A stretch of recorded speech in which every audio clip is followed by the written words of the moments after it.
Vice President Kamala Harris has hit the road with her newly minted campaign for president. She held her first rally in Wisconsin, which is one of the swing states key to beating Republican Donald Trump in November. Harris's trip came after President Joe Biden ended his re-election campaign and endorsed her on Sunday. Kamala Harris arrived in Wisconsin with her party uniting in support of her sudden candidacy for the presidency. So, Wisconsin, I am told as of this morning that we have earned the support of enough delegates to secure the Democratic nomination. Harris attacked Donald Trump, seeming to relish the clash of personalities with the man she'll probably face on Election Day.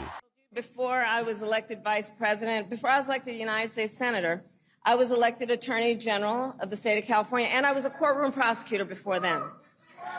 And in those roles, I took on perpetrators of all kinds.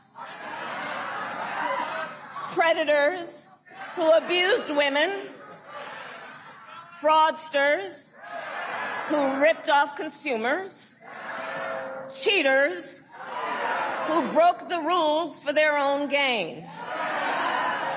So hear me when I say, I know Donald Trump's type. Republican lawmakers took aim at Harris, highlighting the economic disruptions from the COVID-19 pandemic and Russia's invasion of Ukraine, which came during Biden's tenure. Remember, both of the persons running for president now have a record. They have both served in an administration here within the last several years. So you can compare how you and your family were doing under the first Trump administration and how you and your family are doing now. Trump himself did not mention Harris on Tuesday, instead discussing last week's attempt on his life in a Fox News interview together with his running mate J.D. Vance. But Harris will surely be back in the spotlight on Wednesday. That's when Joe Biden, now back in Washington after ending his COVID self-isolation, is due to address the nation on his decision to drop out of the race in favor of his vice president. William Glucroft is a political analyst and deputy editor of the Parliament magazine in Brussels. He told us what he made of Kamala Harris's first campaign rally. It was in many ways a very by-the-book standard campaign event that you would imagine, despite all this talk of how 2024 is, the make or break moment for American democracy. She really focused on those bread and butter issues that have been Democratic stalwarts for decades, health care, women's rights, gun control, helping a prosperous middle class. These talking points that we hear time and again in every presidential cycle. Yes, Kamala Harris talked about Donald Trump's criminal troubles. Yes, she touched on him trying to, steal the election in 2020, basically. And we heard this line that I think we're going to hear over and over again about how she knows Donald Trump's type, given her prosecutor's background. But most of that address, which was met with great euphoria in the audience locally in Milwaukee, Wisconsin, were just basic stump speech. Unfortunately, very light on substance, as these kinds of speeches are. We don't quite know what Harris's plans are to see all these things through, but met with great energy from the audience. You say light on substance. Talk to us about the divisive issues she'll have to handle, issues that many feel her predecessor in this campaign, Joe Biden, didn't deal with effectively. For example, the war in Gaza comes to mind. Yeah, it has to come to mind because this week, you almost can't make this stuff up, right? Benjamin Netanyahu is in Washington to give an address to a joint session of Congress to meet with Joe Biden.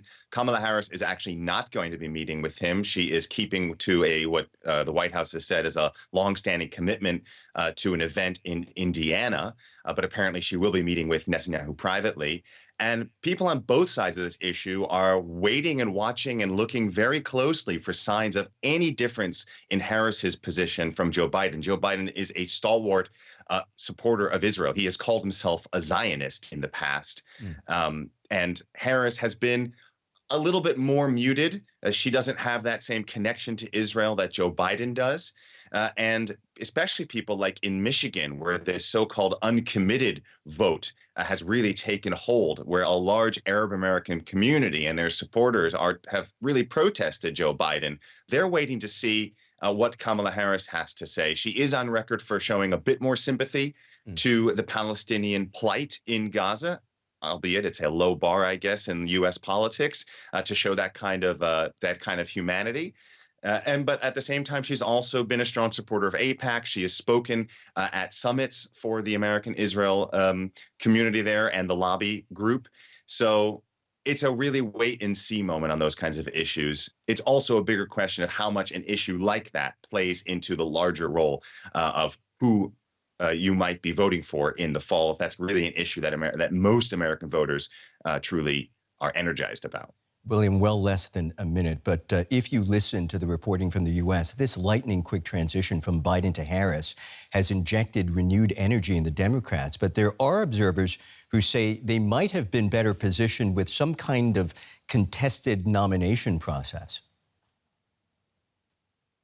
Yeah, it's a risk. It certainly is. Like, on one hand, the party needs to coalesce quickly around a candidate because there's not so much time by the standards of American politics.